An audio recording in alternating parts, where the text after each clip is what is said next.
बच्चों, कैसे आप सभी? मुझे आशा है आप सभी अच्छे और प्रसन्न होंगे। चलिए आज हम पढ़ते हैं पाठ 7 भविष्य का डर। करते हैं इस पाठ की शुरुआत। गरीबी इस संसार का सबसे बड़ा दुख है। यह अवसर बालक के जीवन में अभिशाप बन जाती है। जो अवस्था उसकी खेलने कूदने की होती है, वह धन कमाने के लिए छोटे मोटे कामों में बीत जाती है। आशापूर्ण देवी ने देवलीना केजरीवाल से अनुवाद करके मुन्नी के चरित्र के माध्यम से इस गंभीर समस्या को अत्यंत सरल शब्दों में बताया है। मुन्नी बच्चे अपने अध्यापकों की बात सर्वाधिक मानते हैं। अध्यापिका की इच्छा अनुसार बुलबुल मुन्नी को शिक्षित करना चाहती है, परंतु असफल रहती है। परंतु उसका प्रयास सराहनीय है। ठीक है, चलिए बच्चे करते हैं इस पाठ की शुरुआत। स्कूल से आकर बुलबुल किताब का थैला रख ही रही थी कि दादी माँ बोल पड़ी, लो आ गई बहादुर लड़की। तुरंत माँ बोल उठी, आज से यही बहादुर लड़की बर्तन धोएगी, झाड़ू पोछा करेगी और मसाला पीसेगी। इसी के कारण तो मुन्नी की माँ काम छोड़कर भाग गई है। भैया ने भी साथ नहीं दिया, बल्कि माँ की हाँ में हाँ मिलाकर बोला, माँ ठीक कह रही है। बुलबुल के लिए यही उचित है। सभी बुलबुल को ही दोष दे रहे हैं। उसी से तंग आकर मुन्नी की माँ नौकरी छोड़कर चली गई है। माँ मेज पर खाना लगा रही थी और बोलती भी जा रही थी, खाना खाकर बदन में ताकत लाओ, फिर काम में जुट जाओ। बुलबुल जब किसी का कहा कुछ सुनोगी नहीं तो क्या होगा? लेकिन क्या बुलबुल ऐसा खाना खाएगी? बुलबुल ने स्कूल की यूनिफॉर्म भी नहीं उतारी, बस मुंह फुलाकर तीर की भांति छत की सीढ़ियों वाले दरवाजे के पास जाकर बैठ गई। इस समय यहाँ कोई नहीं आता, इसलिए गुस्से, दुख और अपमान से आहत होकर वह यहीं दौड़कर आ गई थी। पहले तो उसे थोड़ा रोना आया। स्कूल से लौटते ही खूब भूख लगती है, परंतु वह रोई नहीं, बल्कि यही सोच रही थी कि भला मेरी को उसने किस तरह से तंग किया था। कल स्कूल से लौटते ही उसे सिर्फ इतना ही तो कहा, ओ मुन्नी की माँ इतनी ठंड में मुन्नी को फटी फ्रॉक पहनाई है और उस पर उसके चाय के बर्तन धुलवा रही है।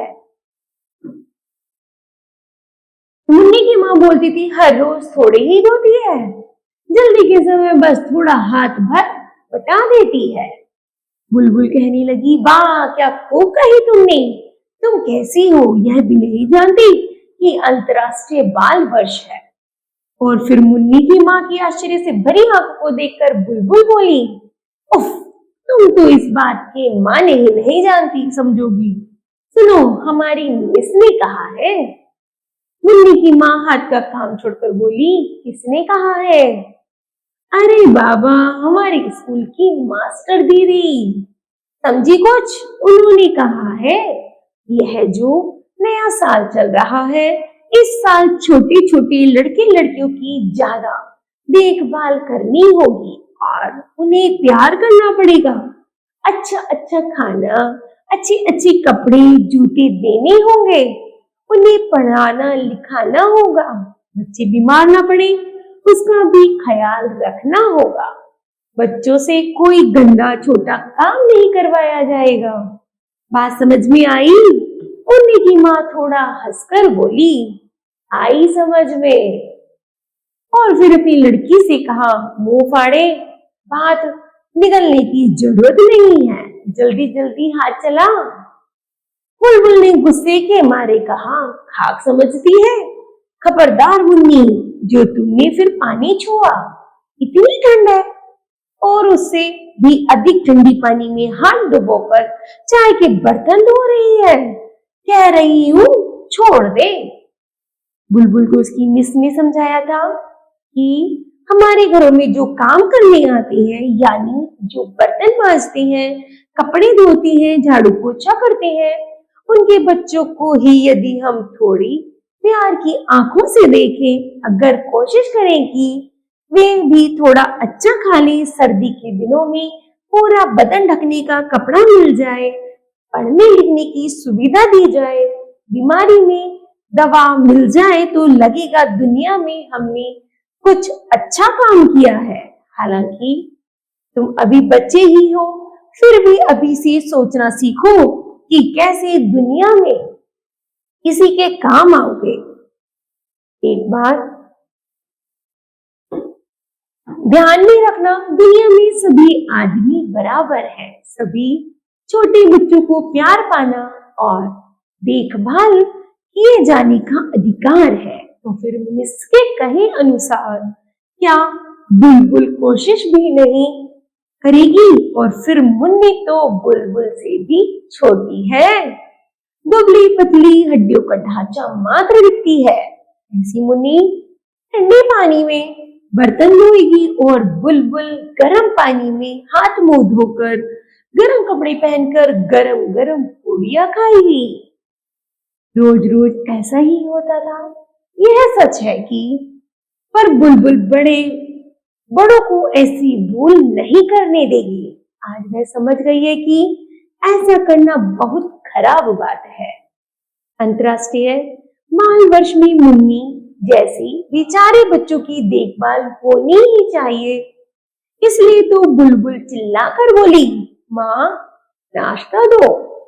और फिर मुन्नी से कहा, ए मुन्नी मेरे साथ चल, पूड़ियां खाएंगे। सुनकर माँ वहीं से बोली, ओ बुलबुल तू बेमतलब में देर क्यों कर रही है? पूड़ियों से भी दूंगी, पहले तू खा। क्यों? पहले मैं क्यों खाऊंगी? तू अभी अभी स्कूल से आई है। अच्छा, मुन्नी को भी पूड़ियां दे रही हूँ, तू तो बैठ। मुन्नी की माँ बुलबुल से बोली, जाओ मुन्नी, देर करने पर माँ डांटेगी। आज क्या तुम्हें भूख नहीं लगी है?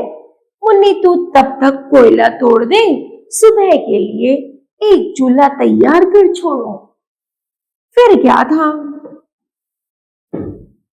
बुलबुल ने मुन्नी के हाथ से कोयला तोड़ने का हथौड़ा छीनकर फेंक दिया और बोली, माँ की बात कभी मत सुनना, यह बाल वर्ष है समझी। बाल वर्ष में बच्चों को गंदा काम करना मना है। आज से तू डिपो से दूध लेने नहीं जाएगी, माँ के साथ सड़क से सड़ा हुआ गोबर नहीं उठाएगी। बात समझ में आ रही है ना? दिमाग में कुछ घुसा? बुलबुल की इतनी बातों के जवाब में मुन्नी डरी डरी सी बोली, हथौड़ा लौटा दो दीदी, नहीं तो माँ मुझे बहुत डांटेगी। डांटने तो दो, मिस से कह दूंगी, मजा चखा देगी। तू अब भी क्यों खड़ी है? आ न मेरे साथ। इतना कहकर मुन्नी का हाथ पकड़कर बुलबुल उसे खींचती हुई खाने की मेज पर लाई। बेवकूफ लड़की रोने लगी।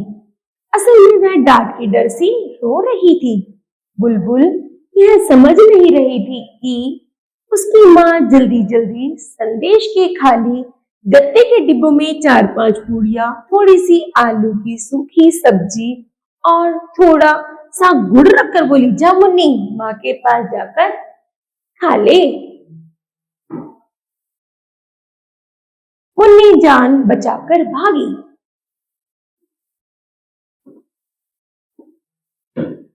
बुलबुल ने मन ही मन निश्चय कर लिया था कि कल से अगर माँ ने मुन्नी को भी एक जैसा खाना नहीं दिया तो बुलबुल भी खाना नहीं खाएगी। उसने माँ से कह भी दिया, बोली, मैं तो अच्छी भली मोटी हूँ फिर भी इतना खाना देती हो, और मुन्नी चिड़िया जैसी है, उसे कुछ नहीं देती। जानती नहीं माँ, यह बाल वर्ष है। माँ बोली, जानती हूँ, ज्यादा बक बक मत कर, लड़की के सिर पर तो भूत सवार हुआ है, लेकिन भूत जमकर बैठ गया हो, कोई चारा भी नहीं है। खाना खाने की बाद बुलबुल ने देखा मुन्नी और उसकी माँ घर जा रही है। बुलबुल ने डांट कर नहीं, अच्छी तरह से कहा, कल से मुन्नी यह सब गंदा काम नहीं करेगी। कल पापा इसे स्कूल में दाखिला करवा देंगे।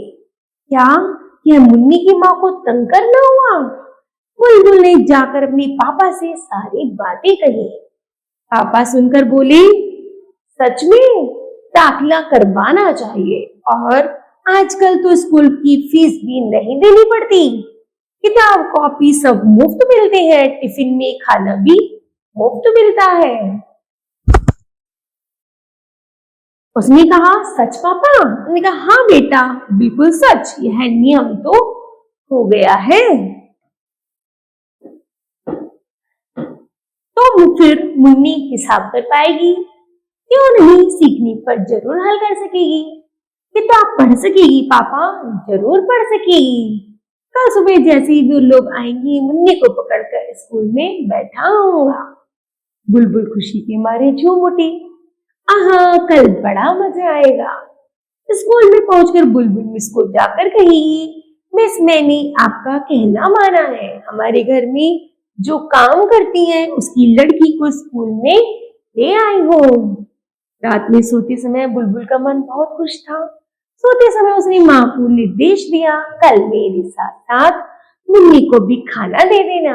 माँ, मुन्नी को भी अच्छी अच्छी चीजें खाने के लिए देना, समझी ना माँ?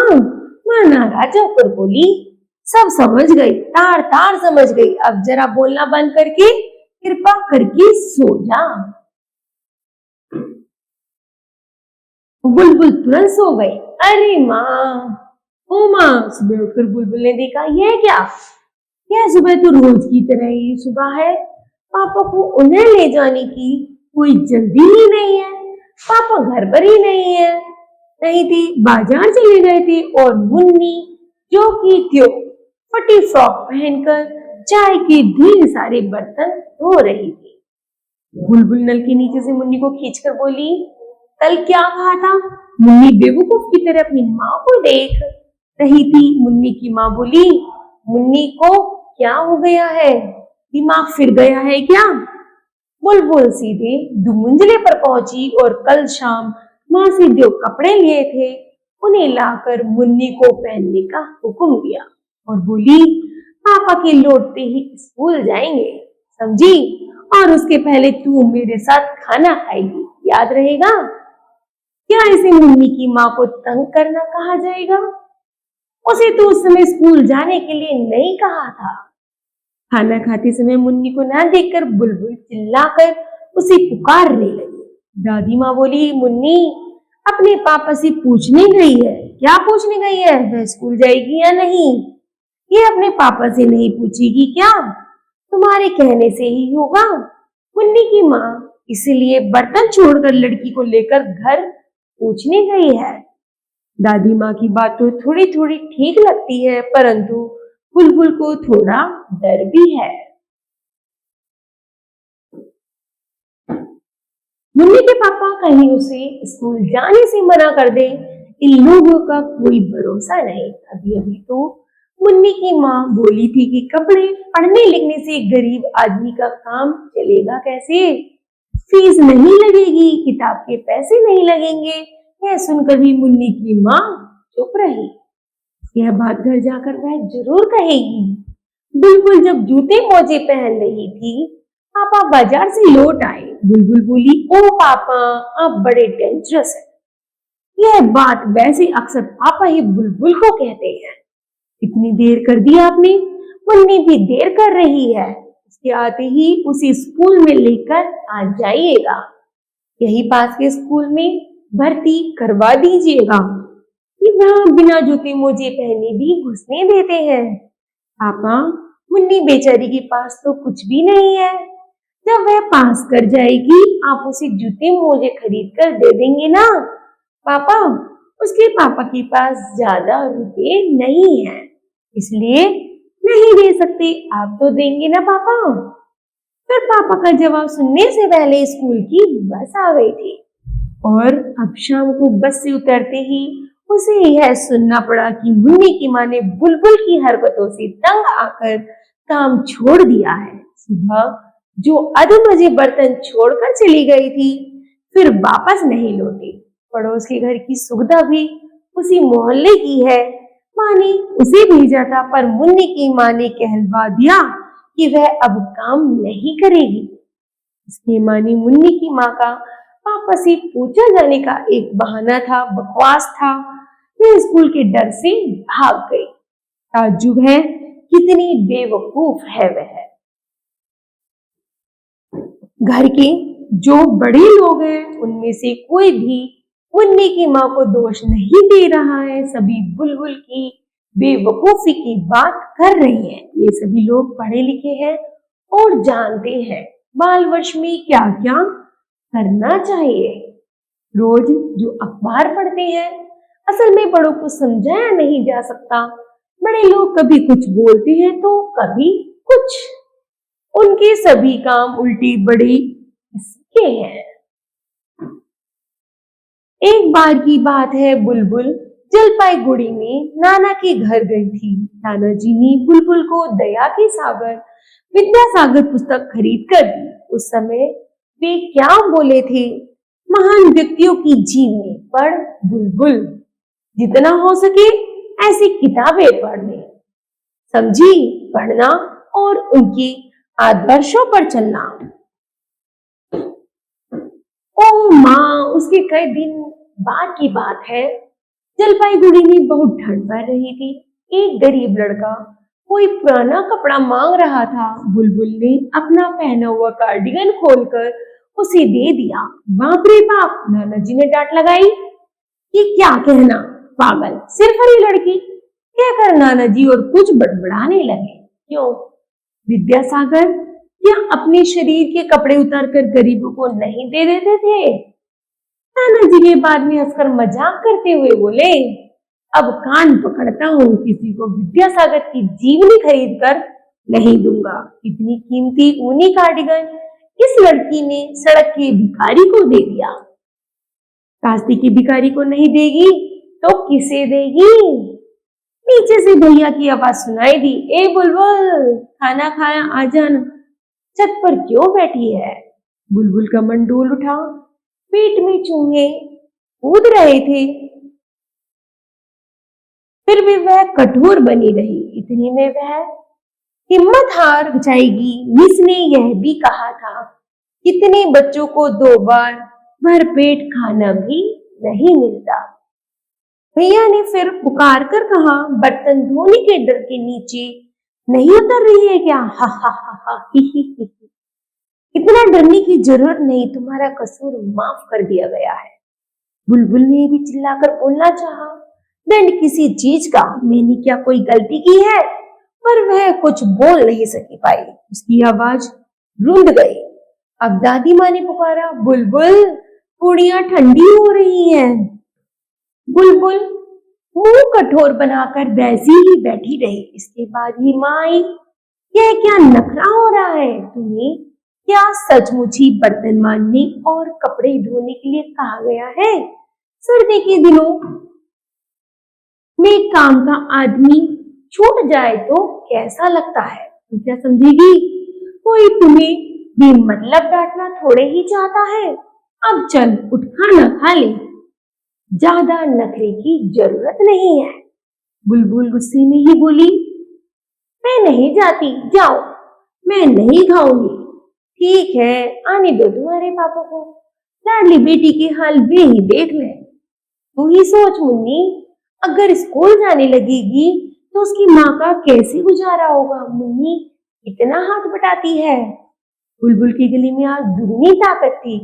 झटक कर बोली, यही तो खराब है। मिस ने कहा है, छोटे छोटे बच्चों से काम कराना बहुत बड़ा पाप है, समझी? तुम सभी पापी हो।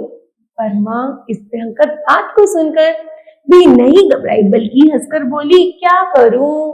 तू बोल, पापी संसार में जन्म लिया है, पापी बनकर रह रही हो। इस दुनिया को नए सिरे से बदलने की क्षमता तो मुझ में है ही नहीं। तो जब बड़ी होगी तो इसे बदल डालना। तू और तेरे दोस्त सभी मिलकर हम लोगों की तरह का पाप तुम लोग नहीं करना। इस बात से न जाने क्या हुआ, अचानक बुलबुल बुलक बुलक कर रो उठी। माँ से लिपट कर बोली, पर माँ, अगर बड़ी होकर मैं भी तुम्हारी तरह उलट पुलट जाऊं तो, अगर बेवकूफ बन जाऊं तो, अगर ये भूल जाऊं कि सभी लोग एक समान हैं, तो कैसे होगा?